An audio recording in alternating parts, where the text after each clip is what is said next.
ত্রিপুরা সরকারের খাদ্য জনসংবরণ ও ক্রেতা স্বার্থ বিষয়কের উদ্যোগে এবং কৃষি ও কৃষক কল্যাণ দপ্তরের সহায়তায় কৃষকদের কাছ থেকে সহায়ক মূল্যে ধান ক্রয় করার কর্মসূচির শুভ সূচনা হলো আজকের এই মহতী কর্মসূচিতে উপস্থিত ছিলেন খোয়াই জেলা পরিষদের সভাধিপতি অপর্ণা সিংহ রায়, পঞ্চায়েত সমিতির চেয়ারপারসন টিঙ্কু ভট্টাচার্য, পৌর পরিষদের চেয়ারপারসন দেবাশিস নাথ শর্মা, খোয়াই মহকুমা শাসক নির্মল কুমার ঝা, খোয়াই কৃষি দপ্তরের আধিকারিক শিবশঙ্কর পাল, খোয়াই ব্লকের আধিকারিক সহ অন্যান্যরা।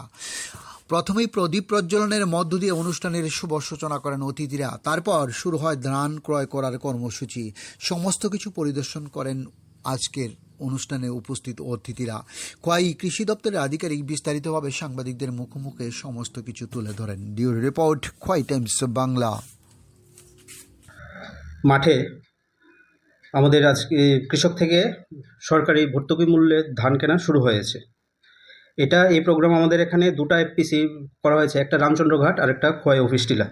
খোয়াই অফিস টিলাটা আজকে থেকে শুরু হয়েছে 23/7/26 থেকে, ওটা আগামী 8 দিন চলবে। ওটার ধার্য করা হয়েছে 30/7/26 পর্যন্ত। এখানে আমাদের লক্ষ্যমাত্রা রাখা হয়েছে 900 এমটি ধান। সেটা আমরা খোয়াইয়ের বিভিন্ন পঞ্চায়েতের থেকে আমরা কালেকশন করছি, সেটা এখানে কেনা হবে ফুড দপ্তরের আওতায়। এবং আরেকটা আমাদের এফপিসি করা হয়েছে রামচন্দ্রঘাটে, সেটা শুরু হবে 3 অগস্ট থেকে শুরু হবে এবং 5 আগস্ট পর্যন্ত চলবে। সেখানে লক্ষ্যমাত্রা ধার্য করা হয়েছে 300 এমটি। তো স্যার, আজকে যে একটা প্রোগ্রাম হইল, নিশ্চয়ই মহকুমা ভিত্তিক প্রোগ্রাম হইতেছে। হ্যাঁ স্যার।